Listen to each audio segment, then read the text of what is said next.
This exercise is called the 10-5-3.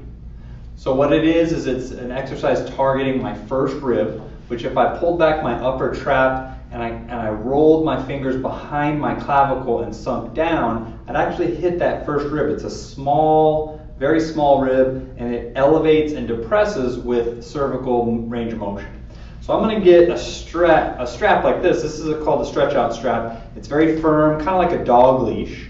You could also get a thin bed sheet that you roll up really tight, but you need something firm that you can apply the right amount of pressure. So I'm going to focus on my left shoulder. So I'm going to go over my back, and I'm going to sit on the tail so I have good firm pressure. And I'm going to use my right arm and sink that strap down. Now the strap should be right where that neck starts to curve out into the shoulder. So right at the base of the neck, don't have it too far out on the shoulder. And I want to pull down with my right arm. My left shoulder is not shrugging up. It's nice and relaxed so I can get through my upper trap tissue and apply the right pressure. So you do need firm pressure. The firmer the pressure, the better. And you want to hold that firm pressure down without shrugging. So I'm going to put my left arm on top, but I'm not going to shrug up. I'm just going to let it sit there.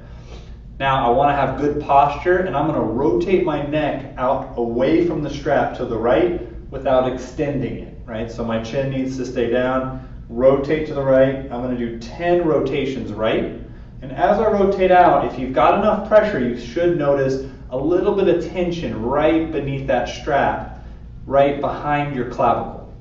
So as I get to 10 here, I'm going to rotate 5 times towards the strap, 5 times towards.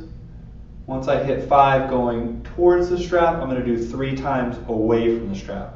Back this way. 1, 2, 3. All while maintaining that good firm pressure. We're depressing the first rib while adding a cervical range of motion exercise so that you can really work on that mobility in that first rib.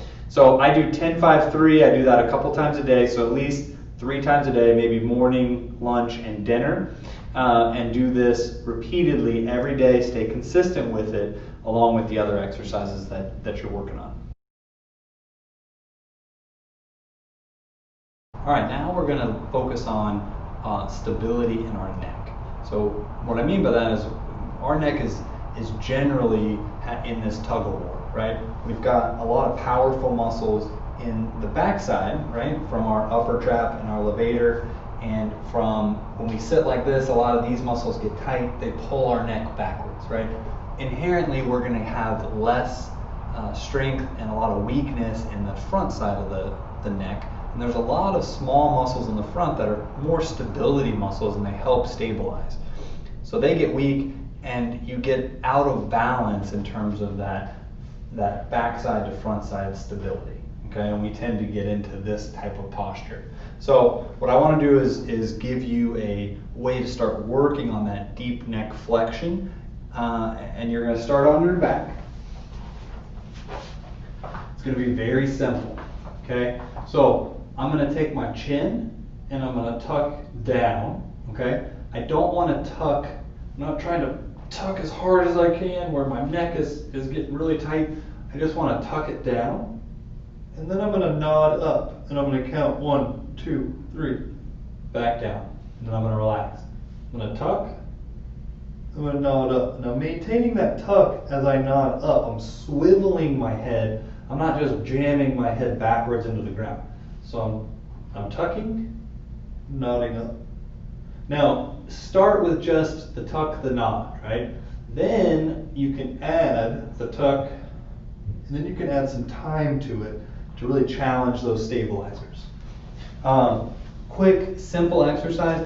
This is something that I like to start on the ground with because you can really feel, it gives you a sense of stability in terms of, okay, I have the floor giving me feedback, and now I know where my tuck is, right? Whereas if I'm standing or sitting, it's like you don't have that same sense of where my head is in space, and so you could actually be here while you're tucking rather than tuck to the appropriate, in the appropriate direction. So doing it with feedback from the ground is great to start, and eventually you can work into more dynamic exercises like the next one, I'm going to give you a more standing, you're still using something for feedback, but you're kind of reworking and re-educating these deep neck flexors to start kicking on during other exercises. Here is an excellent way to work on thoracic mobility, okay? When we're looking at our shoulder and our posture, right, we all kind of tend to be here. So when you look at this, the rounding of our upper back, we need extension in our upper back in order to have full range of motion in our shoulders. If not, it's going to mess with our shoulder blades, and our shoulder blades aren't going to work properly. Neither is our ball and socket or shoulder joint. So I think this is a great way to get the upper back moving again. So we're going to use this foam roller, and I'm going to place this right in between my shoulder blades. All right? It's important that you don't go too high, close to the neck, and vice versa. I don't want people to get too low to where they're on their lower back. Right in between the shoulder blades, there's about a 7 to 8 inch sweet spot of spine, of thoracic spine, that you can really work on. So cradle the neck, and you're gonna keep your butt down. You're gonna roll the pelvis backwards and wrap your abdominals, contract your abdominals around that. I don't want people to get this big arch in their lower back as they do that. I want you to keep the lower back neutral, and then you're gonna extend that upper back over the top of the foam roller, and you're gonna rock. So I'm gonna work that area out a little bit, and then I can lift my butt. I can roll about an inch up or an inch down, drop my butt, roll my pelvis back, and now I'm on a whole new segment, and I can work on the mobility there. So it's important you can kind of find areas that are tight, and you can pick and choose kind of where you need to address that thoracic mobility. So I typically do this for a timer. I'll probably set the timer for about 2 to 3 minutes and really work out that thoracic mobility. Okay, so we're going to work on opening or thoracic rotation, and we're going to need a foam roller or a small ball and a band. So I'm going to get into a half kneeling position on the wall. I'm going to pin this foam roller against the wall with my outside leg. I'm going to have my arms straight out in front of me, and as I keep this pinned into the wall, I'm going to actively rotate and turn my chest. Now you're only turning as far as your chest will allow you. If you can get the chest all the way back to the wall, then that's great. But I want you to just turn as far as your chest will allow you. Don't let the shoulder try to go further than it needs to. The shoulder is attached to the chest. We're only worried about chest rotation as we push that foam roller into the wall. Now, if we want to make this a little bit more challenging, I'm going to grab this band and I'm going to get a little width. I'm not going to get hands close together. I'm going to give myself a little space, and I'm going to start here, and I'm going to get a little resistance as I rotate. Remember to keep that foam roller, I let it slip there a little bit, but keep that foam roller pressed as you rotate back. Really helps isolate the thoracic spine, and there's a progression to this exercise.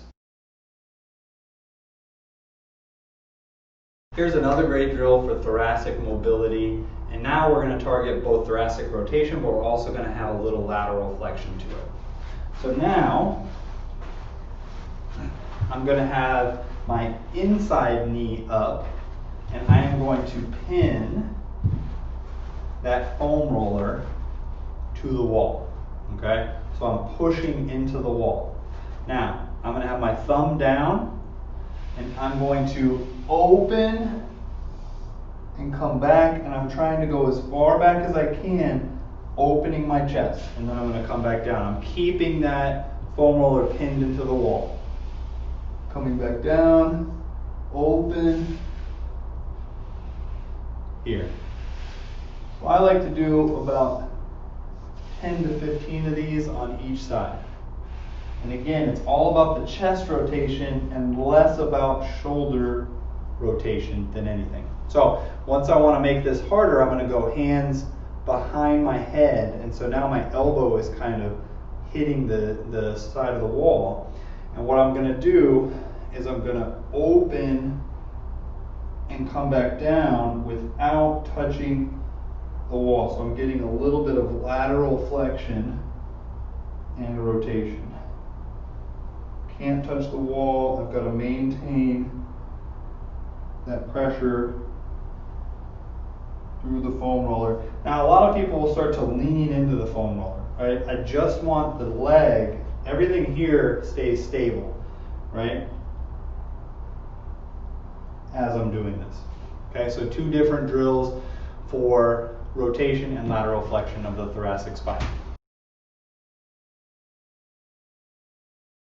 So now we're going to combine a few things, okay? So we're going to work on our postural stabilizers. So more of your shoulder blades. We're going to get some of your, some of the muscles that I think get underutilized within posture. We're going to get those engaged, okay? And then we're also going to stabilize your neck. So you're going to work on both of these dynamic issues with posture in one exercise. So I've got a band. You're going to use the wall as a way to kind of get feedback on your positioning, okay? And I want you to tilt the pelvis backwards, so I'm rolling my low back onto the wall. Okay, I've got a little bit of knee bend and into a small mini squat. Now, I'm gonna swivel my chin down. I'm not gonna nod my chin down, but I'm gonna swivel it here. You don't have to have it on the wall. I just need it to be slightly tucked, swiveled down, just like what we practiced on the ground for our chin tuck. And you're gonna engage that tuck. And now I'm going to take this band, and I've got my pelvis locked, I've got my chin locked, and I'm going to engage some of my scapular stabilizers. And I'm going to come out into this W. Don't lose the chin, right? As you engage, you're going to want to break at the chin. So keep that swivel forward, keep that lower back on the wall, and then rep out 12 to 15 of these.